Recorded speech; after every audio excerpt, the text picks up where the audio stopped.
et bienvenue sur Projet Libre. Je m'appelle Walidou, je suis tombé dans la marmite du logiciel libre il y a plus de 20 ans.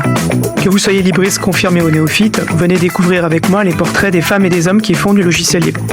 Communauté, modèle économique, contribution, vous dit tout. Bienvenue sur Projet Libre, et c'est avec plaisir qu'aujourd'hui je reçois Agnès Crépet.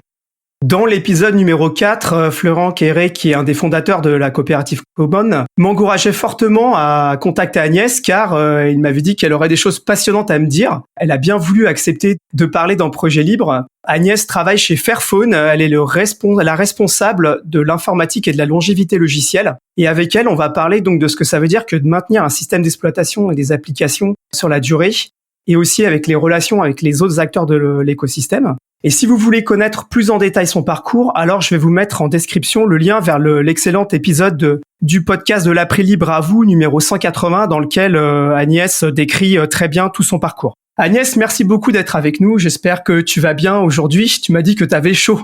Exactement, dans mon espace de coworking, il fait extrêmement chaud, mais écoute, ça ne va pas nous empêcher de parler. Eh bien, est-ce que dans un premier temps, tu pourrais nous expliquer assez rapidement ton parcours et ce qui a fait que tu en es arrivé à travailler chez Fairphone ? Oui, bien sûr. Donc, mon parcours rapide, comme tu l'as dit dans le Libre à vous, je vais un peu dans les détails de mon parcours, donc je vais pas te le refaire maintenant, mais j'ai principalement en fait bossé en France quand même jusqu'à mes 40 balais. J'ai fait des études assez classiques en informatique, voilà. En commençant par faire des boulots assez corporate et puis petit à petit en m'éloignant un peu des formules corporate, donc en lançant ma propre boîte avec des potes qui s'appelle Ninja Squad et tout. Mais bon, en restant, on va dire, dans l'écosystème français. Et en 2018, j'ai rejoint Fairphone, donc, qui est aux Pays-Bas, donc qui m'a donné la possibilité de voir ce que c'était de l'intérieur de bosser pour une boîte qui fait un produit numérique éthique, on va dire. On va en parler intensivement aujourd'hui, je suppose. Et puis qui m'a donné aussi la possibilité d'avoir une expérience avec des cultures très différentes. Sortir un peu de mon écosystème franco-français, donc ça c'était aussi chouette. Et donc je bosse toujours pour cette boîte, 5 ans après, en full remote. Enfin, almost full remote, c'est-à-dire que j'y vais quand même une petite semaine par mois pour boire des cafés avec mes collègues, juste pour garder un lien. Je trouve que parfois le full remote, c'est un peu challenge. Donc voilà, mon parcours brièvement. Et à côté de mes jobs, depuis le début, donc une vingtaine d'années, depuis que j'ai commencé à bosser, et même avant, j'ai toujours fait partie de collectifs militants, politiques, autour d'une certaine forme de numérique, plus inclusif, plus libre, plus diversifié. Donc je fais partie de l'équipe fondatrice de Mixit, qui est une conférence à Lyon, qui œuvre pour plus de diversité et d'éthique dans la tech. Je fais partie du collectif Duchesse France, qui est un collectif qui travaille pour plus de visibilité des femmes tech dans la tech. Et j'ai aussi cofondé sur Saint-Étienne, la ville où j'habite, là, un web média, on va dire, qui s'appelle le Numéro Zéro et qui fait partie de la vague des indie médias. J'en parle aussi dans le Libre à vous, donc je vais pas trop en parler aujourd'hui. Mais en gros, c'est toute la vague des médias alternatifs qui a apparu à la fin des années 90, début des années 2000, qui était une forme de militantisme pour trouver une alternative aux médias de masse. Voilà. Et tout se passait en ligne. Donc c'est aussi ce qui m'a donné envie de faire des études dans l'informatique. Donc voilà un petit peu mes actions militantes en dehors de mon job. Mais c'est vrai que depuis que je bosse chez Fairphone, on va dire que j'ai un peu aligné les planètes sur ce truc-là. J'ai pas l'impression de bosser pour le Evil. Moi, la première fois que j'ai découvert Fairphone, c'était une conférence au FOSDEM en 2016 déjà. Donc toi, comment t'es arrivé chez Fairphone ? Je suis arrivée comme une personne qui est absolument pas connue de Fairphone, donc j'ai postulé à une annonce en ligne parce que j'avais l'impression que j'avais un profil qui correspondait au poste. C'est pas un recruteur qui m'a contacté en disant « Oh, on a un super poste pour vous ». Déjà d'une, parce qu'on n'a pas la thune chez Fairphone d'avoir des recruteurs. En tout cas, on le fait très rarement, ponctuellement. Et aussi parce que c'est pas forcément dans notre philosophie. On a envie aussi que n'importe qui puisse postuler. Donc je suis arrivée juste parce que j'avais envie d'avoir une expérience quand même en dehors de la France, ça c'est sûr. Et puis ça faisait longtemps que j'avais envie de bosser pour une boîte produit, numérique éthique, numérique responsable. Donc voilà, il y en a pas tant que ça finalement en Europe. Donc je les suivais depuis longtemps, depuis la campagne de sensibilisation qu'il et elle avaient fait autour des minerais dits de conflit en 2010, 2011. Donc j'avais suivi ce projet. J'avais vu le Fairphone 1, le Fairphone 2 sortir et donc je suis arrivée 5 ans après le début de l'histoire, après le début de la boîte, parce que la boîte s'est montée en 2013, je suis arrivée en 2018. On vient de fêter nos 10 ans, donc tu vois, je suis arrivée sur la deuxième moitié de vie de Fairphone, ce qui est sûrement pas la plus compliquée, on va dire. Je dis pas que c'est simple de bosser aujourd'hui chez Fairphone parce que c'est pas rien n'est acquis. C'est toujours très compliqué. Chaque mois, tu as des nouveaux problèmes qui arrivent, il faut les résoudre, et puis on n'a pas une assise financière qui nous permet de prendre des risques, même si on en prend beaucoup. Mais c'est rien en comparaison aux personnes qui ont fait les 5 premières années, je pense, toute humilité, parce que ces personnes-là, elles étaient sur un projet qui était naissant ou sur les premiers produits qui étaient compliqués. Fairphone 1, Fairphone 2, c'est des produits dont la qualité n'était pas exceptionnelle, parce qu'on apprenait. Donc du coup, beaucoup de stress, je pense, pour cette équipe de personnes sur les 5 premières années. Que j'ai pas vraiment connu. J'en ai vu quand même quelques aspects quand je suis arrivée en 2018 sur les premières, en 1 ou 2 premières années. Et ça s'est un peu stabilisé quand on a sorti le Fairphone 3, qui est quand même un produit de bien meilleure qualité, qui montre que, au bout d'un moment, on a su faire quand même des téléphones très corrects. Je suis un peu dure avec nous-mêmes, mais on se le cache pas vraiment. Et puis, c'est important de pas le cacher aussi. De là où on en est, de là où on a commencé, quoi. Fairphone est un succès aussi par les utilisateurs qui ont supporté, en fait, ce projet dingue de faire un téléphone éthique en ayant des problèmes techniques sur les premiers opus, quoi. C'est-à-dire qu'en fait, il y a des gens qui utilisaient le Fairphone 2 en ayant des gros soucis, mais qui étaient contents de l'utiliser parce qu'ils participaient à un projet différent. Donc ça, c'est un truc à souligner, l'importance de la communauté sur ce genre de projet. Toi, tu avais déjà travaillé avec du matériel ou c'était quelque chose de nouveau pour toi ? Non, c'était complètement nouveau et je connaissais rien d'Android quand je suis arrivée. Donc, si tu veux, j'avais quand même des marches à monter. J'étais développeuse back-end, je faisais du back-end, quoi. Donc, je venais un peu de loin. Après, j'avais fait un peu quand même de management de projet, des choses comme ça, d'équipe, quoi, plus que de projet d'ailleurs. Ouais, j'étais quand même sur une stack technique très différente. J'avais fait quand même un peu de Linux au tout début de ma carrière, du développement C. Donc ça m'a aidé. Parce qu'aujourd'hui, c'est vrai que c'est quand même, on fait ça, une partie de mon équipe fait ça. Mais c'est vrai que c'était quand même un beau challenge quand je suis arrivée. J'avais très peu de compétences en électronique, donc tout ce qui est processeur Qualcomm, etc. Il a fallu que j'apprenne beaucoup de trucs. Ça va mieux aujourd'hui, mais je t'avoue que les premiers mois ont été bien remplis. Si je reviens sur Fairphone, l'entreprise en général, est-ce que tu peux juste nous décrire quel est l'objectif que vous cherchez à atteindre ? La mission de l'entreprise, c'est de changer l'industrie électronique pour la rendre plus responsable, pour faire en sorte qu'on ne se cache plus la face sur les exactions commises dans la construction de téléphones, exactions sociales ou environnementales. Et pour faire en sorte de changer l'industrie pour qu'elle devienne meilleure en fait, et que les gens soient mieux payés dans la supply chain et que le téléphone dure plus longtemps pour éviter trop de déchets électroniques. Je fais court, mais c'est quand même le principal axe de Fairphone et en ce sens, c'est vrai que ça reste un projet assez unique parce que nos KPI, par exemple, les indicateurs de performance ne sont pas uniquement basés que sur la rentabilité financière, mais aussi sur toutes les zones d'impact que j'ai un peu citées. Donc, est-ce qu'il y a beaucoup de personnes qui bénéficient de nos programmes sociaux en termes de salaire ? Est-ce qu'il y a des fair materials qui sont inclus dans notre téléphone ? Est-ce qu'on recycle comme on prétend le faire ? Voilà. On a plein d'indicateurs de performance qui existent et qui permettent de suivre la réussite, critères de réussite qu'on se fixe, quoi. Et ces critères de réussite ne sont pas évidemment que financiers. Mais la finance est aussi important parce qu'on n'est pas une NGO, on est une boîte, même si on est une entreprise sociale, c'est un statut un peu similaire au SCOP en France. Aux Pays-Bas, ça s'appelle Social Enterprise, mais c'est similaire au SCOP on est aux Pays-Bas, donc c'est des capitalistes, c'est libéraux absolus, donc c'est quand même moins classe que des SCOP, je dirais. Mais quand même, ça ressemble un peu, avec notamment le fait de ne pas inclure uniquement une rentabilité financière de la boîte. C'est quand même important qu'on vise la rentabilité financière parce que si on prétend influencer l'industrie électronique, il faut qu'on montre que ce projet il est viable en fait. Il faut qu'on montre à Samsung et à d'autres que si vous faites des téléphones en payant des living wage, donc des revenus convenables, décents aux personnes qui assemblent le téléphone, c'est possible. Vous allez y arriver, vous n'allez pas mettre votre boîte à risque. Donc tout ça, c'est important aussi pour nous. Si je prends maintenant ton équipe, combien de personnes vous êtes ? Quelle est l'étendue en fait de vos différentes missions ? Mon équipe, tu parles juste de mon équipe. Ouais, ton équipe, ouais. Alors j'ai une quinzaine d'ingés, de personnes dans mon équipe. J'en ai 2/3 sur le non exotique, on va dire l'IT pur, Dev, Backend, Kotlin, Spring, ou des choses beaucoup encore moins exotiques comme implémenter un ERP. Quand je suis arrivée dans la boîte, si tu veux, il n'y avait pas toute la stack IT que tu trouves dans des boîtes classiques. Donc il y avait un logiciel de finance, un helpdesk, rien pour gérer les stocks et tout ça. Donc, il a fallu qu'on mette en place des solutions qui m'excitent pas tant que ça, mais qu'il faut faire pour scaler, quoi. ERP et compagnie. On a changé de webshop, tu vois, la semaine dernière. Enfin, voilà, on assène la stack technique IT. J'ai des développeurs aussi, développeuses qui travaillent sur tout ce qui est collecte de data très spécifique pour faire de l'analytique sur les KPI qu'on prétend suivre, quoi. Donc, typiquement, on avale toutes les datas qui viennent d'usines, qui viennent des repair centers pour faire de l'analytique sur c'est quoi qui break le plus, là où il faut qu'on s'améliore, ce qu'on appelle les field failure rates, les taux d'échec dans le field, dans le champ. Donc, quand ton téléphone il est shippé, c'est un hardware, donc c'est compliqué. Tu peux pas faire une mise à jour facilement. Enfin, une mise à jour software va pas tout résoudre, notamment pas le hardware.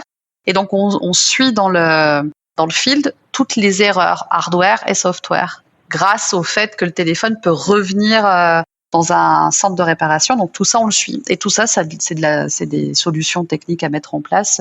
J'ai des gens qui font ça chez moi. Et j'ai un tiers de l'équipe qui travaille vraiment sur tout ce qui est longévité logicielle du téléphone. Donc comment lutter contre l'obsolescence des téléphones Android. Donc là, c'est vraiment des gens plutôt embedded development. J'ai une personne à temps plein sur le noyau Linux, voilà, des choses comme ça qui nécessitent des compétences qui sont assez particulières, un peu niches. Parce que si je te parle du noyau Linux, par exemple, aujourd'hui, il n'y a personne qui fait beaucoup d'upgrades de noyau Linux sur une stack Android de téléphone. L'industrie est faite dans la stack Android. En gros, tu ships ton téléphone avec une version d'Android, tu fais, allez, au pire, une ou deux versions, un ou deux upgrades, et c'est tout, tu n'as même pas besoin de toucher ton noyau. Mais si nous, on veut faire 5, 6, 7, 8 ans de support logiciel, il faut qu'à un moment donné, on mette à jour le noyau Linux ou qu'on trouve des solutions similaires. Tout ça, ça nécessite des compétences assez particulières de mainlining, d'upstream Linux, kernel, des choses comme ça. Et donc, j'ai une personne à temps plein là-dessus dans ce petit tiers là dont je te parlais. Un tiers, c'est-à-dire 5 personnes, quoi. On n'est pas une équipe de 100 ingénieurs. Fairphone, c'est 150 personnes aujourd'hui. Et donc, je gère ces 10% là en charge de la stack tech software. Si je prends la partie Android, comment vous faites pour faire votre propre version d'Android pour Fairphone ?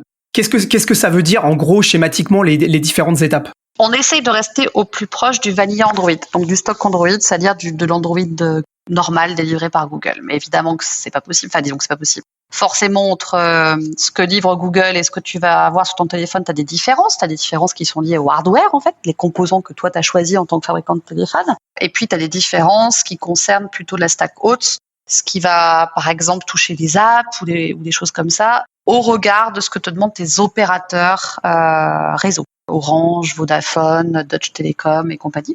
La customisation Fairphone, c'est des choses qui se voient pas forcément auprès de l'utilisatrice ou l'utilisateur final, sauf si l'opérateur veut délivrer des apps particulières.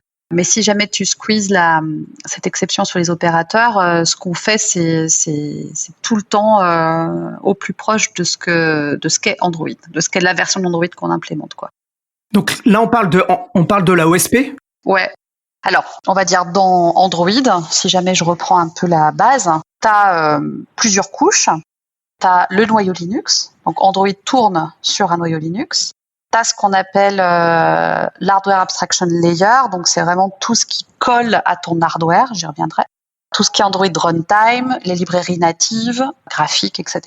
Tu as l'Android framework et tu as les applications. Et dans toutes ces couches-là, tu as du closed source et de l'open source. Dans tout ce que je viens de dire, il y a une partie qui s'appelle AOSP, qui s'appelle Android Open Source Project, et qui touche grosso modo au cœur open source d'Android.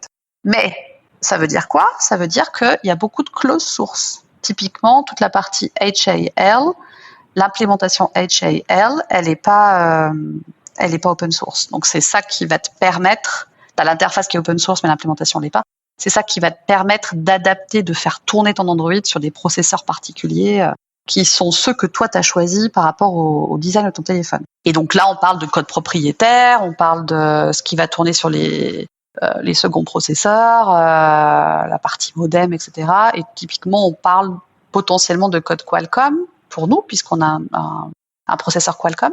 Mais on peut parler aussi d'autres types de firmware, tout ce qui est caméra firmware, fingerprint sensor. Enfin voilà, il y a plein de... Dans tes notes de podcast, je te mettrai un article qui a été écrit par des académiques récemment, là que j'aime bien, qui explique à quel point c'est compliqué de maintenir en fait un produit qui tourne sur un processeur, notamment quand c'est de la mobilité, parce que tu as plein de firmware que tu contrôles pas forcément en fait. Android est contrôlable parce que le cœur est open source, que tu appelles AESP, d'accord ? Mais il y a plein d'autres bouts de code qui sont très compliqués à maîtriser et qui sont à l'origine de certaines obsolescences. Typiquement, on vient de roll-out Android 13 sur Fairphone 3. Fairphone 3 est sorti en 2019 avec Android 9. Donc, toi, c'est cool, on a fait plein d'upgrades, cool. Et tu vois, un truc moins cool, c'est que le fingerprint sensor, on a eu un drop du support du fabricant, donc plus de firmware. Et là, typiquement, on est bloqué, quoi. On a délivré Android 13. On a la certif Android, Google, etc. Mais ce fingerprint sensor, a plus de mise à jour firmware. Donc, ça veut dire que tout ce qui est Android vérifie ça. Dans Android, tu as une spec qui dit ton sensor, s'il répond à ces requirements-là, il a un level de sécurité OK, un level de sécurité faible, un level de sécurité strong, etc. Et avant, on avait le level strong, quoi, et on a dû passer au level d'en dessous. Parce qu'on n'a pas pu faire la mise à jour firmware de ce... Je suis un peu longue, mais tu vas comprendre que ça répond à ta question. On a dû passer au niveau d'en dessous parce que justement, on n'avait pas la mise à jour du firmware de ce fingerprint sensor, là. Bon, on a quand même la certification Android, mais ça veut dire que concrètement, pour l'utilisatrice finale, elle va devoir en fait, typiquement, ne plus utiliser le fingerprint sensor pour faire cette transaction bancaire et utiliser un PIN, password ou ce que tu veux, quoi. Typiquement, le fait de potentiellement perdre le contrôle de certains firmware, même si tu fais du téléphone qui dure dans le temps, du software qui dure dans le temps, même si tu contrôles ta puce, je parlerai de longuement de la puce plus tard si tu veux, ton processeur, pardon, il y a des bouts de code qui sont compliqués à garder sous contrôle, quoi. Et typiquement, ce genre de truc, quoi. Donc, du software long terme sur du téléphone, ça veut dire potentiellement des compromis pour le end user, pour le consommateur ou la consommatrice finale. C'est pas facile forcément à expliquer commercialement ou en termes de marketing à un client qu'en fait, il gagne un support long terme, mais il perd des fonctionnalités qu'il avait au départ. Potentiellement, il peut perdre des fonctionnalités, exactement. Tu vois, on a un public quand même qui est conscient de ça. On vient du Fairphone 2. Tout à l'heure, je te disais, le Fairphone 2 qui était un téléphone de qualité moyenne, beaucoup d'issues hardware où les gens quand même nous ont soutenus. C'est vrai que sur le Fairphone 3, on a élargi un peu notre base d'utilisatrices, utilisateurs, et du coup, les gens étaient un peu plus exigeants. Ça, c'est devenu encore plus vrai sur le Fairphone 4. Bah ouais, c'est super chiant. Là, tu te connectes sur le forum de Fairphone, tu regardes l'upgrade d'Android 13 qu'on a fait la semaine dernière, t'en as plein qui gueulent sur ces sortes de fingerprint. On n'a pas été très bon sur la communication avant l'upgrade. Sur les release notes, etc., on s'est vautré sur un truc de quelques jours, on a publié le truc un peu en retard, tu vois, on n'est pas parfait. Mais oui, mais carrément, c'est compliqué. Après, évidemment, qu'on veut s'améliorer, et typiquement, moi, ce que je veux faire, c'est le fingerprint sensor de notre téléphone, le dernier sorti. Il faut absolument qu'on arrive à les convaincre de signer pour 8 ans, quoi. Même s'ils n'ont pas l'habitude, même s'ils savent pas faire, on s'en fout. Il faut qu'on garde le contact avec eux le plus longtemps possible, quoi. Toute l'explication que Fairphone a l'habitude de faire sur les fair materials, donc les métaux qu'on inclut dans notre supply chain qui sont conflict-free, qui respectent les conditions de travail, qui n'ont pas d'enfants, tout ça. On sait que c'est une longue journée et que sur 50 métaux, pour le moment, on n'en est qu'à 15. Quelque part, sur le corps, CORE, quoi, la stack technique de notre téléphone, on en est au même point. C'est-à-dire qu'on essaye, entre guillemets, de se frayer un chemin pour avoir quelque chose de plus éthique, de plus responsable pour faire de la longue durée, mais c'est un chemin. C'est-à-dire qu'on ne peut pas gagner sur tous les aspects, quoi. Moi, je suis très contente de ce qu'on fait aujourd'hui avec Qualcomm, par exemple. Ça va beaucoup mieux qu'il y a quelques années. Voilà. Et j'espère vraiment qu'on va continuer à avoir un partnership fort pour que vraiment on puisse avoir le support du modem, le support de Qualcomm jusqu'à la fin. Mais sur d'autres aspects, c'est pas facile. Le fingerprint sensor, c'est un vrai échec sur le Fairphone 3, tu vois. Cette équipe qui est pas une très grosse équipe, finalement, de ce que je comprends, peut-être à demi-mot, une bonne partie de votre temps, vous le passez à travailler sur le matériel existant pour le faire durer le plus longtemps possible. Ça doit vous occuper une grosse partie du temps, finalement, non ? Sur la partie vraiment Android, je parle. Sur la partie Android, les nouveaux produits, les produits récents sont gérés par ce qu'on appelle un ODM. Donc l'ODM, c'est ton usine en fait, c'est la boîte qui assemble les téléphones. Voilà, donc en gros, c'est ceux qui font et le hardware et le software. ODM, ça veut dire Original Design Manufacturer, donc voilà, l'usine d'assemblage en Chine. Et donc l'ODM fait souvent le premier upgrade Android, et puis après nous on prend le relais in-house, quoi. On in-source les développements avec l'équipe dont je te parle, que je gère là. Et par définition, évidemment on est plus focalisé sur les produits qui sont déjà sortis, mais ça veut pas dire qu'on n'intervient pas sur les produits qui vont sortir. Là typiquement le fingerprint sensor, si jamais je rétrospecte un peu sur pourquoi on en est là aujourd'hui, bah c'est typiquement qu'à l'époque on n'a pas été nous dans mon équipe allez j'assume. Je take ownership sur l'erreur là. J'ai pas été peut-être sûrement assez vigilante à l'époque quand on a designé le Fairphone 3 pour sécuriser l'agrément avec le fabricant du fingerprint sensor là, pour faire en sorte qu'il s'engage bien avec nous sur 7 ou 8 ans. Tu vois, à l'époque, parce que en plus j'arrivais, enfin bon bref, le téléphone sorti en 2019, moi je suis arrivée fin 2018, enfin tu vois, du coup on a dû sûrement avoir un loupé là. Mais grosso modo, mon équipe est aussi incluse dans les premières étapes de conception des téléphones à venir pour justement garantir ce genre de truc. Toute l'architecture logicielle d'Android, là je t'ai fait les layers vite fait là, c'est vachement essentiel qu'on audite le code en fait, qu'il sorte de l'ODM pour éviter de faire en sorte que le code soit pourri parce que c'est nous qui allons nous taper la maintenance derrière. Donc on fait des audits, on leur dit ça va pas, faut le faire comme ça. Tous les changements au niveau d'Android que Google pousse depuis quelques temps qui sont plutôt pas mal, plutôt designés pour la longévité, Treble, GSI, tout ça on pourra en parler si tu veux. Et tous ces trucs-là, les usines en Chine, je vais pas faire de racisme, de discrimination, mais toutes ne sont pas prêtes. Nous on bosse pas avec les plus grosses usines.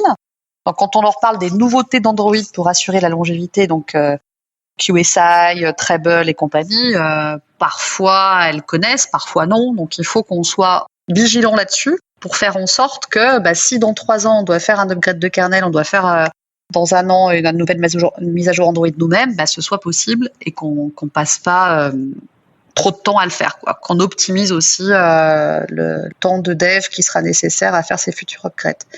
Donc on est de plus en plus impliqué, mon équipe, sur les futurs produits. Mais c'est vrai qu'une grosse partie de notre quotidien, c'est de faire durer des produits qui sont déjà sortis. On vient de finir le support du Fairphone 2 en mars dernier. Ça faisait 7 ans et 3 mois qu'on y bossait dessus, quoi. Donc Fairphone 2, pour nous, encore l'année dernière, c'était le gros de notre quotidien, quoi. Un téléphone qui avait déjà à l'époque, l'année dernière, 6 ans, tu vois. Donc beaucoup d'argent, beaucoup de temps, pour zéro retour sur investissement, puisque quelque part, le téléphone, il a déjà été vendu, il était même plus vendu, tu vois. Donc ça, c'est des choses qui sont compliquées, en fait, à maîtriser au sein d'une boîte comme Fairphone qui est pas très grosse. C'est-à-dire que je pense qu'on avait... c'est toujours compliqué d'estimer ce que va te coûter un support logiciel long terme. Justement, on parlait du Fairphone 2. Quels sont vos retours, aussi bien au niveau matériel que logiciel ? Quelles sont les grandes choses que vous avez appris avec le Fairphone 2 et qui vous ont permis de faire le Fairphone 3 et après le Fairphone 4 ? Alors, sur le niveau hardware, on a beaucoup appris sur la modularité. Chez Fairphone, on fait ce qu'on appelle une analyse du cycle de vie. Donc, ce que va te coûter le téléphone d'un point de vue environnemental, sur toutes les étapes de vie du téléphone, sa production, son usage et sa fin de vie. Et en fait, sur le Fairphone 2, en comparaison au Fairphone 3 et au Fairphone 4, on était bien moins bon en fait sur le Fairphone 2, sur le surcoût environnemental lié à la modularité. C'est-à-dire qu'on a fait de la modularité sur le Fairphone 2, mais que quelque part, ce que ça a coûté sur notamment la production, il y a 80% du coût environnemental des téléphones qui sont liés à la production du téléphone. Et en fait, le fait de faire un design modulaire, ça peut te coûter plus cher en termes d'émissions de gaz à effet de serre et compagnie quand tu designs ce genre de téléphone. Et sur le Fairphone 4, si je dis pas de conneries, le surcoût de faire un design modulaire est de 1%. Sur le Fairphone 3, il était de 3%. Sur le Fairphone 2, il doit être de 12%, 12-13%. Mmh. Donc, on s'est amélioré là-dessus, puisqu'on voulait pas se tirer une balle dans le pied, on voulait pas dire, c'est cool, on fait un téléphone modulaire, mais regardez, ça coûte 12% plus cher en termes de coût environnemental.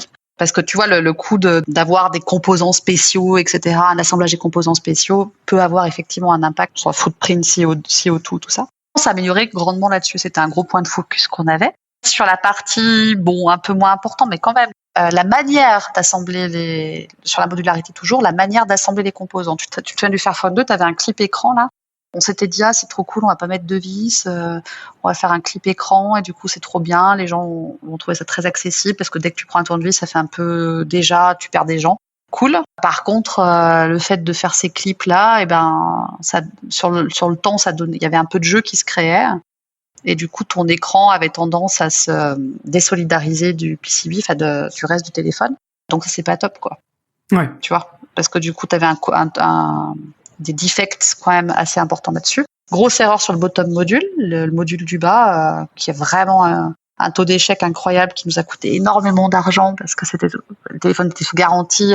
Même étant sous garantie, il y avait énormément de défects. Donc, matériellement parlant, on a changé du tout au tout entre le Fairphone 2 et le Fairphone 3. Sur le Fairphone 2, on n'avait aucune validation opérateur. J'ai pas eu le temps de t'en parler, mais au-delà de l'approval Google Android, quand tu fais un téléphone Android, qu'il te faut à chaque release software, il te faut aussi un approval des opérateurs, Orange, SFR, ce que tu veux. On n'avait pas ces approvals-là vraiment sur le Fairphone 2 parce qu'on n'avait pas de deal avec les opérateurs. Sur le Fairphone 3, à part Orange, sur le Fairphone 3, on a vraiment onboardé plein d'opérateurs parce qu'on s'est dit que si on n'était pas chez les opérateurs, c'est compliqué pour que les gens nous connaissent. Non pas que les gens achètent tout le temps chez les opérateurs, mais en tout cas, il fallait être NG, chez eux. Pour être NG chez eux, ça te demande de faire des tests techniques de malade. T'as des opérateurs de drop test, donc tu vois ton téléphone qui tombe et qui se casse pas, ça peut être 1 mètre. Chez les opérateurs, ça monte à 1,30 m. Donc pour nous, le Fairphone 3 qui a été rangé chez plein d'opérateurs, ça a été un gros boulot tech au niveau matériel pour avoir quelque chose de robuste, malgré qu'il soit modulaire. Donc je dis pas de challenge. Et sur le Fairphone 4, on s'est beaucoup amélioré sur le côté waterproof, résistance à la poussière, voilà, plein d'aspects sur lesquels il fallait qu'on devienne meilleur. Donc le Fairphone 4 est un très très bon téléphone au niveau matériel. La caméra aussi, beaucoup d'améliorations caméra. La caméra sur le Fairphone 2, bof. La caméra sur le Fairphone 3, so-so. Et la caméra sur le Fairphone 4, elle est cool. Évidemment qu'elle pourrait être encore meilleure. Je pense que sur les prochains produits qu'on sortira, les caméras, c'est un gros sujet. Moi, j'ai des potes autour de moi qui ont acheté un Fairphone, des numéros au-dessus du Fairphone 2. Hein. Je ne vais pas citer lequel, mais parce que je ne sais pas, je me souviens plus, mais qui ont renvoyé le téléphone parce que la caméra, c'était des iPhones, des gens fous d'iPhone, mais qui tripaient sur les Fairphones, sur le modèle éthique du Fairphone, mais la caméra était un point bloquant. Donc le Fairphone 4 est une très bonne caméra, mais c'est vrai que pour se comparer à Apple, c'est toujours compliqué, quoi. Par contre, on peut être aujourd'hui similaire à des bons Samsung. Donc c'est déjà pas mal, mais il faut qu'on s'améliore encore là-dessus. Donc voilà, niveau hardware, c'est sûr. Et niveau software, qu'est-ce qu'on a appris avec le Fairphone 2 ? On a énormément appris sur l'obsolescence logicielle. Hein. Tout ce que je t'ai décrit, là, tu vois, je t'ai parlé de toutes les merdes qu'on a sur le fingerprint sensor du Fairphone 3, donc on continue d'apprendre. Hein. Et sur le Fairphone 2, on avait des problèmes logiciels quand même assez forts, qui avaient des impacts aussi au niveau consommatrice. Mais on a fait un truc cool sur le Fairphone 2, on a fait Fairphone Open, je crois que ça fait partie de tes questions, mais on en parlera un peu plus longuement. Mais ça, c'était cool, quoi. C'est ce qu'on a beaucoup appris sur le Fairphone 2, ce qu'on avait moins sur le Fairphone 1, mais qui existait déjà. Toute la stack open source, comment open sourcer de l'Android correctement, quoi. Ça, on a beaucoup appris. C'était une de mes questions, en fait, le Fairphone OpenOS. Pourquoi vous l'aviez fait ? Pourquoi vous l'avez arrêté ? Qu'est-ce que vous avez appris, en fait, de cette expérimentation, de cette version d'Android ? Alors, pourquoi on l'a fait ? Parce que de toute façon, premièrement, ça correspond à notre éthique. Si tu peux pas l'ouvrir, tu le maîtrises pas. Ça, c'était la quote qu'on citait toujours d'un des fondateurs de Fairphone, qui citait toujours l'exemple de ce pourquoi il avait décidé de se lancer dans Fairphone, de lancer le projet Fairphone. Il citait tout le temps l'exemple de son fils qui avait une console cassée. Il pouvait pas l'ouvrir, cette putain de console, parce que tout était propriétaire et tout ça. Et la personne dit je voulais pas ça, en fait. Je voulais essayer de bosser sur un produit différent qui soit ouvert, que tu puisses réparer toi-même, que tu puisses changer l'écran si tu le casses toi-même, etc. À moindre coût. Et quelque part, tu peux l'appliquer au software, ce truc-là. If you can't open it, si tu peux pas l'ouvrir, you don't own it, tu le possèdes pas. Donc là, le fait d'ouvrir la stack software pour faire en sorte que les gens puissent s'approprier le software, éthiquement parlant, politiquement parlant, c'est pour nous essentiel. Ça l'est toujours. Même si mon père, il va pas builder le software Android lui-même, hein, voilà, avec tout le respect que j'ai pour lui. Je cite tout le temps ma tante Ginette qui habite en Haute-Loire, qui a 83 ans. Je pense pas qu'elle fasse ça sans Fairphone non plus, mais peu importe, tu vois, éthiquement parlant, c'était important. Et après, l'intérêt qu'on a vu dans le fait de faire une version open source, tu avais aussi le côté privacy, donc moins de tracking, voilà. On reparlera de parce que évidemment ça a été Lineage, PostMarketOS, CalyxOS. Il y a d'autres communautés qui ont pu nous aider en fait par la suite. Et le fait d'avoir fait à un moment donné notre propre OS, ça nous a aussi permis de discuter avec ces communautés de manière un peu plus sérieuse. Et le troisième aspect, c'est le côté longévité. C'est-à-dire que le fait de planter des graines, là, d'ouvrir ton code et d'avoir des gens qui s'intéressent à ce que tu fais, la communauté LineageOS qui continue à maintenir le téléphone, même si toi tu le fais plus, comme le Fairphone 2, hein, on s'est arrêté Android 10, mais Android 11 est disponible sur LineageOS. Enfin, c'est très positif d'un point de vue longévité. C'est-à-dire qu'en fait, tu donnes, les communautés construisent leur propre OS, et après, tu peux avoir une solution décente pour les utilisateurs et utilisatrices qui veulent continuer à utiliser leur device, même quand toi tu drops le software. Et, chose aussi cool, tu peux aussi cherry-pick des parties de code que la communauté a faites dans ton stock Android. Ah, voilà, c'est ça qui m'intéresse aussi. Dans l'Android que tu fais toi, quoi. Et ça, on l'a fait, hein. Sur le Fairphone 2, c'est ce qu'on a fait. Tout à l'heure, tu disais que t'as des firmware, t'as des parties qui sont fournies par des fabricants qui sont pas libres. Mais si tu fais ta propre implémentation 100% open source d'Android, il faut bien que tu remplaces ça. Ouais, t'as plein de drivers open source. Si je parle des drivers plutôt graphiques et tout ça, évidemment que tu as des choses qui existent. Donc, on s'est beaucoup inspiré de LineageOS, de ces fameuses versions open source d'Android. LineageOS est un fork d'Android. Enfin, c'est basé sur Android, pardon. Donc, pour nous, c'est à l'inverse de Ubuntu Touch ou PostmarketOS qui sont plus basés sur Android, où là, c'est un peu plus éloigné, on va dire. La stack technique. LineageOS est vraiment basé sur Android, donc pour nous, c'était quand même pratique, entre guillemets, de pouvoir s'inspirer de ce que il et elle ont fait. Il y a certaines parties qui seront pas solvables par la communauté open source. Donc, tout ce qui est pure closed source, notamment autour du modem ou des choses comme ça, il y a des choses qui sont pas solvables. Donc, typiquement, ce que font les communautés comme ça, ils récupèrent des binaries de ces bouts de code-là, des firmware qui tournent autour du modem, et ils touchent pas le truc. Mais ils sont pas trop emmerdés dans le temps, puisqu'ils n'ont pas de certif Android à passer, tu vois. Nous, en fait, à chaque release qu'on va shipper dans le field, faut que Google nous certifie notre Android, hein. Donc, t'as 500 000 tests à passer, voire même plus maintenant. C'est ce qu'on appelle la CTS. Donc, c'est un approval Google. Et parmi ces tests, tu as les tests de sécurité qui vont contrôler en fait si c'est sécurisé ou pas, ce que tu as fait. Et évidemment que tu as de plus en plus de tests qui vont regarder ce qui se passe sur les closed source components qui appartient au chipset. Donc pour nous, Qualcomm. Et grosso modo, s'il manque quelque chose, le test est rouge et tu n'as pas la certif, quoi. Je caricature, mais c'est un peu ça, même si tu peux demander des process d'exception. LineageOS, ils n'ont pas ce truc-là. Ils vont pas faire certifier leur Android à Google. Tu vois, c'est un peu, c'est à l'antithèse de ce qu'ils veulent faire, quoi. Donc, si tu veux, ils sont un peu plus libres de faire, et c'est pareil pour i. Ils sont un peu plus libres de faire ce qu'ils veulent. Et nous, sur Fairphone OS, c'était la même chose. On n'avait pas ce truc-là. On faisait les deux, hein. On faisait pas que du Fairphone OS à l'époque de Fairphone 2. On a tout le temps fait un stock Fairphone OS, donc un OS certifié par Google. Le fait d'avoir Fairphone Open à côté nous permettait quand même d'avoir un petit peu de liberté. Et les choses qu'on a reprises de la communauté LineageOS, en gros, tu avais forcément certains drivers, mais aussi le kernel, ce fameux kernel dont je parlais tout à l'heure. Il y a des choses qui sont faites au niveau de la communauté sur lesquelles on s'est quand même aussi appuyé, quoi. Et aussi des petits fixed issues, quoi. Il y a des choses des patchs qu'on a repris de LineageOS pour tout ce qui est fixed issues, des user-facing issues, quoi. Donc des issues qui étaient qui étaient un peu chiantes pour l'utilisateur ou l'utilisatrice. Bah ça, on les a chopés, ces patchs-là. Ça, c'est quand même la magie de l'open source, en fait, quoi. Il y a des éléments sur lesquels on a pu s'appuyer pour faire notamment les derniers upgrades dans le temps du Fairphone 2, le 9 et le 10, Android 9, Android 10. Et le Fairphone OpenOS, vous l'avez développé pendant combien de temps ? Jusqu'à la fin du Fairphone 2. Ah, d'accord. On n'en a jamais fait pour le Fairphone 3 ni le Fairphone 4. Donc la stack open source de Fairphone 2, on va dire, était dispo. Mais après, sur le Fairphone 3, on a décidé de faire une autre stratégie parce que le truc, c'est que donc on garde l'open source, le fait d'open sourcer en source tree, etc. Ça, on continue de le faire. On peut être un peu long sur les derniers produits d'ailleurs, mais en général, voilà, on essaie de publier autant qu'on peut.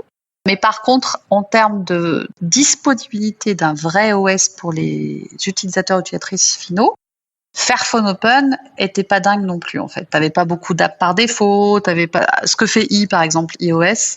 Ils ont un petit range d'apps par défaut qui permettent à la personne qui installe d'avoir tout de suite une app prête, etc. Ça peut servir à des gens qui sont un peu éloignés de la technique. Ça, on l'avait pas dans Fairphone Open.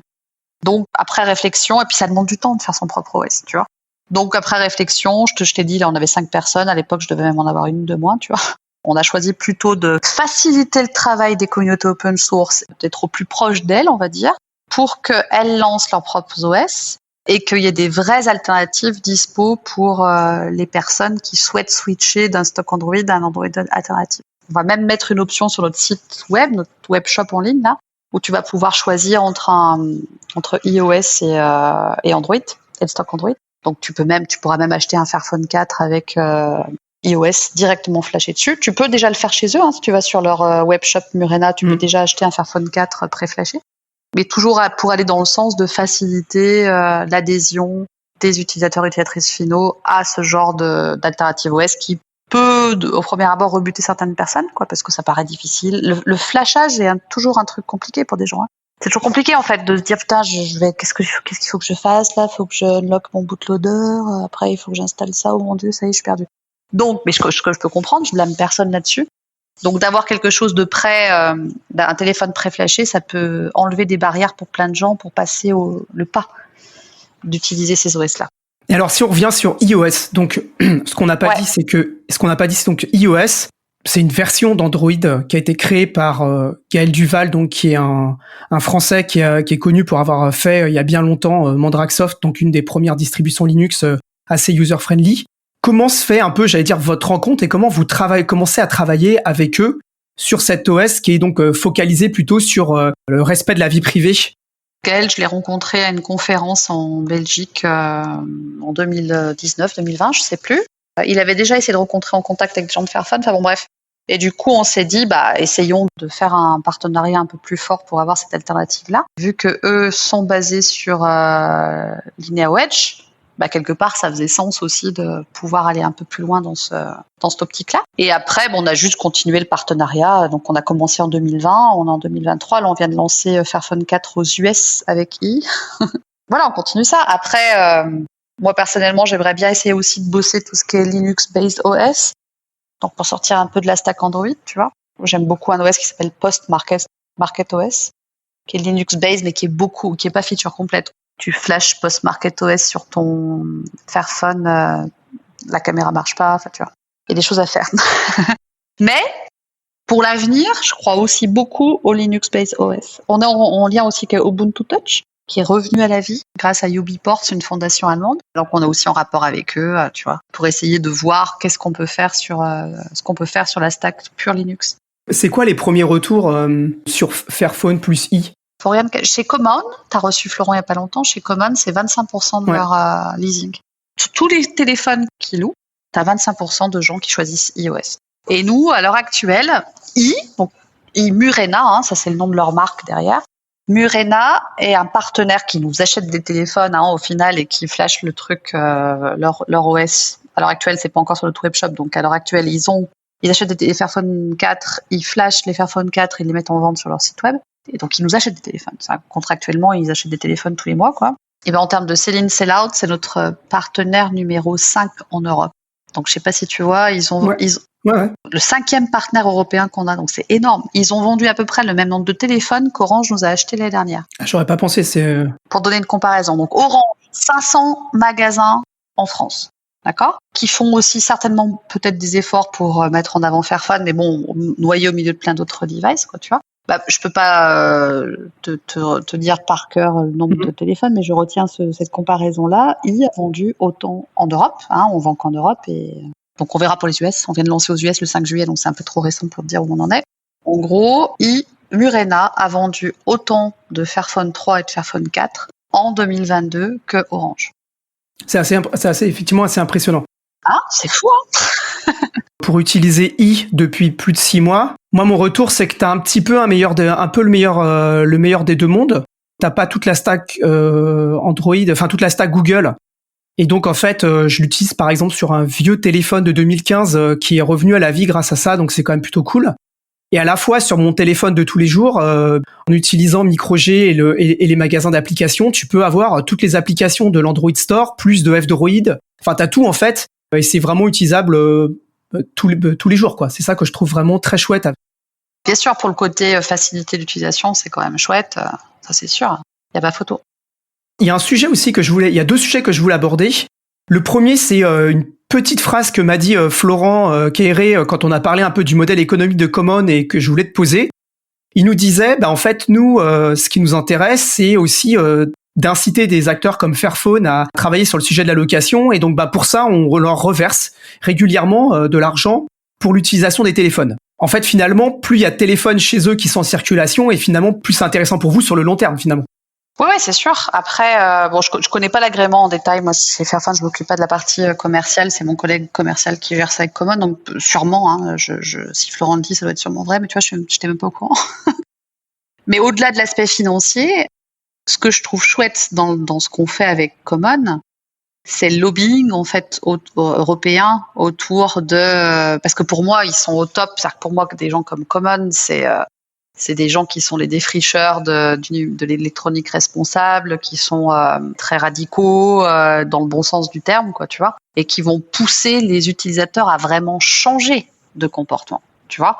Fairphone aussi, évidemment, puisqu'on veut essayer de faire en sorte que les gens comprennent comment les téléphones sont fabriqués, à quel point c'est problématique et pourquoi c'est important qu'ils gardent leur téléphone et pas qu'ils en achètent un chaque année, ça c'est sûr. Donc on est dans la même logique, mais eux sont encore, on va dire, expérimentent des choses encore plus compliquées et que je trouve encore plus intéressantes pour l'économie circulaire. Donc il y a le leasing, quoi. Qui est pour moi la solution ultime, celle qui fait le plus sens du point de vue de l'économie circulaire, puisque c'est eux qui prennent la problématique de la réparation, de la fin de vie, de tout ça, quoi, tu vois, qui facilite vraiment le fait que la personne peut garder son téléphone longtemps. Donc ça, c'est vraiment cool ce qu'ils font et c'est ça qui m'intéresse de bosser avec des gens comme Common. On a exactement le même but. C'est pour ça qu'on a monté Fairtech, ce collectif autour de on peut en parler, C'était ma question suivante. Transition parfaite. Donc Fairtech, c'est un collectif qu'on a monté avec Common, mais aussi avec des MVNO, des opérateurs alternatifs comme Télécoop en France, Coop Mobile au UK, Witel en Allemagne, etc. Et ce fameux Murena, donc l'OS dont je viens de te parler. Et en fait, Fairtech, l'objectif, c'était de sensibiliser des gens à un numérique plus responsable, des solutions mobiles plus responsables, et que quelque part, l'offre parfaite de ce point de vue-là, ce serait d'avoir un hardware responsable comme un Fairphone, avec un OS alternatif comme potentiellement que tu loues via Common, et avec une carte SIM d'un opérateur comme Télécoop qui ne pousse pas la consommation de data. Voilà. L'objectif de ce collectif-là, c'était de montrer, d'apporter de la sensibilisation auprès du grand public sur les impacts écologiques, sociaux et vie privée du numérique. Donc on sensibilise et on montre qu'il y a des solutions. On montre que, à travers ce qu'on fait nous, potentiellement aussi ce que font d'autres, qu'il y a des solutions possibles. Quand on intervient dans des conférences avec des gens comme Adrien, par exemple, de Common, évidemment qu'on s'arrête pas de parler que de nos solutions à nous. Moi, je parle souvent d'autres solutions, les laptops framework, voilà, tout ce qui va dans le sens de la durabilité des solutions, des produits techniques, quoi, électroniques responsables. Donc ça, c'est vraiment chouette de pouvoir bosser avec des gens comme ça, quoi. Donc ce partenariat, il a que vocation à durer. Avec Adrien Montagu, l'autre cofondateur de Common, on a été aussi très impliqués dans la définition du futur index de durabilité au niveau français. Donc voilà, tout ce lobbying-là, il est essentiel. Et c'est grâce à des partenaires comme ça qu'on peut y arriver, quoi. Toi, dans ton titre, il y a la notion de longévité, mais logicielle. Et je voulais savoir si tu avais des collègues qui avaient le même titre, mais pour la longévité matérielle. Ils n'ont pas ce titre-là, mais ils ont on va dire cet angle-là. Un truc qu'on veut faire chez Fairphone, c'est de toute façon avoir plus de gens sur la longévité en général, parce qu'il y a la partie matérielle, bon, logiciel, on va dire que c'est couvert, mais il y a la partie matérielle, il y a la partie aussi quelque part support. Voilà, comment tu fais pour accompagner, faire en sorte que la personne, si elle garde son téléphone 7-8 ans, elle ait tout ce qui va autour en termes de services, qu'elle puisse être accompagnée sur optimiser l'utilisation de son téléphone pour faire en sorte de bien utiliser sa batterie. Donc on veut optimiser tout ça, quoi. Il y a des zones qui n'étaient pas encore beaucoup couvertes chez Fairphone et qu'on va couvrir de plus en plus. On a aussi sorti notre offre de location aux Pays-Bas, Fairphone Easy. Donc ça fait partie aussi de l'accompagnement des utilisateurs sur le fait de garder leur téléphone. Tout ça, c'est des choses que petit à petit, on couvre un peu plus. Et il y a des gens qui s'occupent de ça. Ils n'ont pas le titre longévité dans leur rôle, mais par contre, c'est au sein de leur responsabilité, quoi. C'est la première fois, alors je connais pas tous les postes de tout le monde, mais c'est la première fois que je voyais un titre dans l'informatique avec écrit longévité dans le titre de la personne, en fait. Bon, je t'avoue que c'est moi qui l'ai poussé.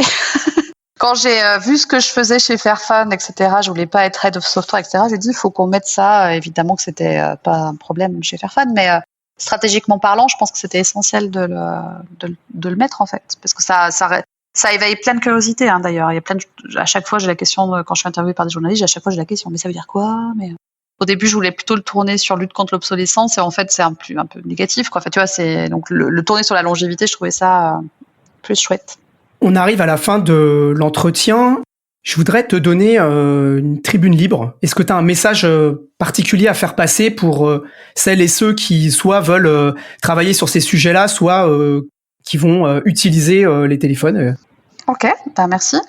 C'est la question piège. Ouais, c'est la question piège. Ouais, alors moi, ce que j'aurais tendance à dire, c'est que, tu vois, si je sors un peu du spectre Fairphone, quelque part, nous, ce qu'on essaye de faire, en tout cas, quand je parle dans certaines conférences autour de ça, j'essaye de dire que il faut arriver à sensibiliser les gens à adopter des modes de consommation plus responsables.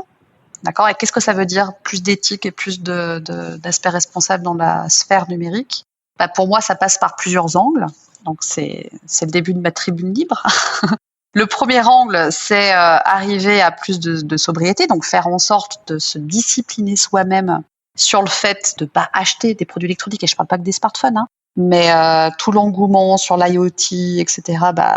Ok, tu vois les trucs même sur l'agriculture connectée, tu vois des trucs comme ça, genre c'est génial, j'ai une serre chez moi, sur mon balcon, c'est tout connecté, je vois en temps réel si je manque de nutriments, etc. Enfin ouais, en fait, tu peux aussi juste avoir une serre, quoi, sans mettre de l'électronique dedans ou des capteurs ou whatever.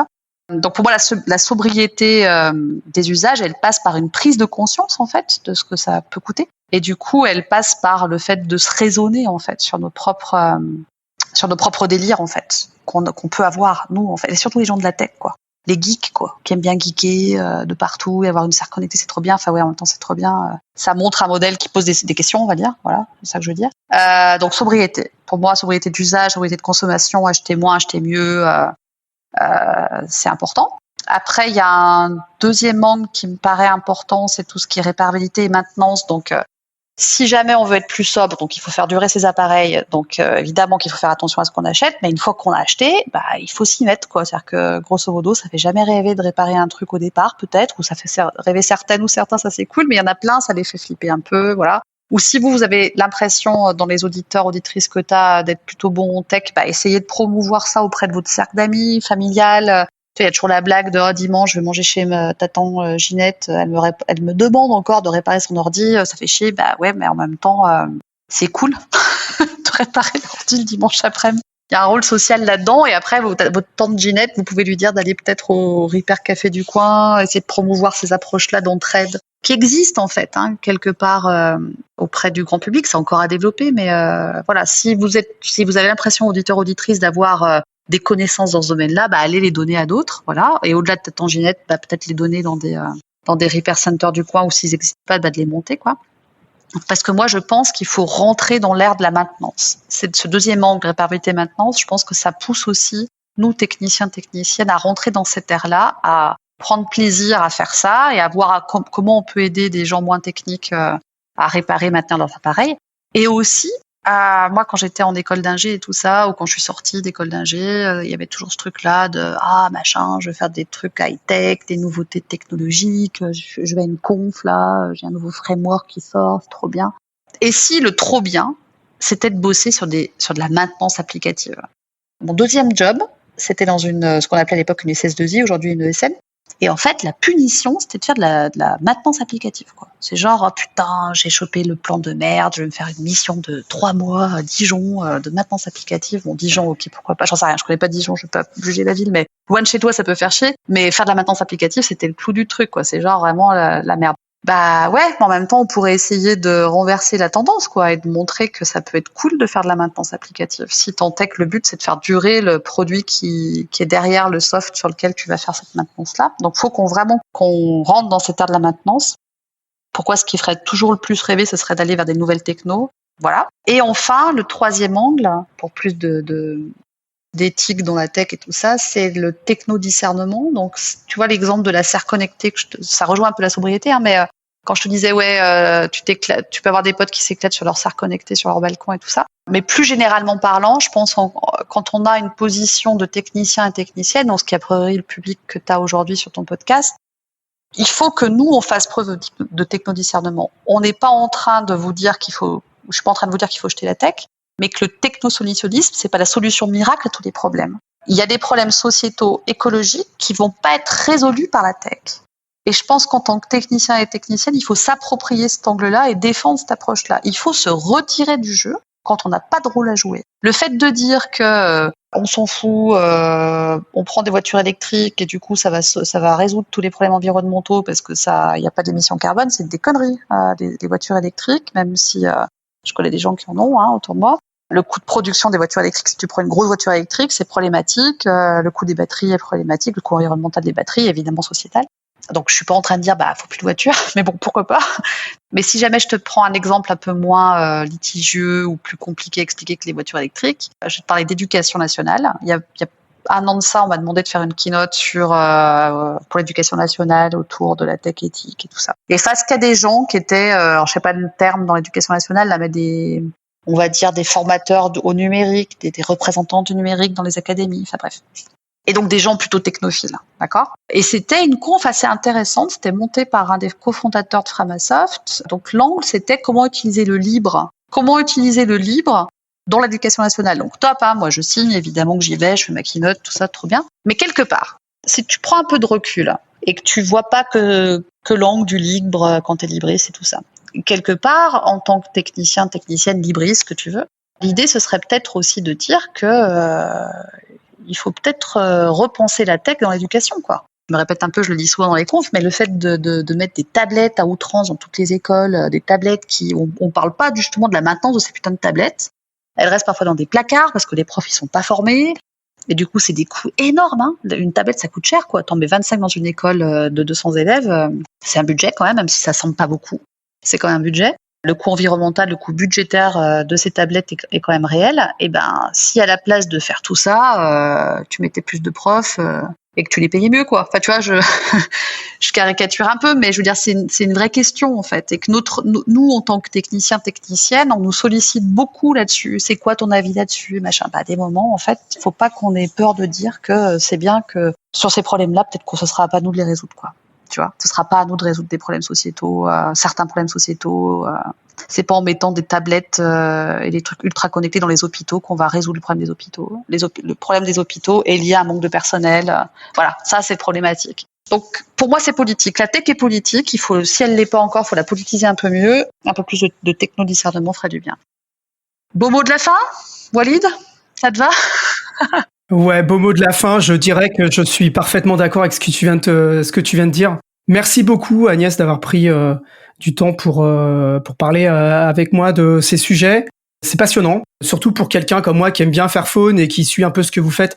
J'avais plein de questions que je voulais vraiment poser et j'ai eu des réponses assez intéressantes. Je pense à la part de marché de I, par exemple. Alors là, pas que je tombe des nues, mais je pense que c'était un truc de geek. Donc, merci beaucoup du temps que tu as pris et des réponses que t'as apportées. Pour les auditrices et les auditeurs de Projet Libre, n'hésitez pas, bien entendu, à en parler autour de vous, à faire tourner cet épisode. Je pense encore plus cet épisode et la fin qui me semble tout à fait à méditer.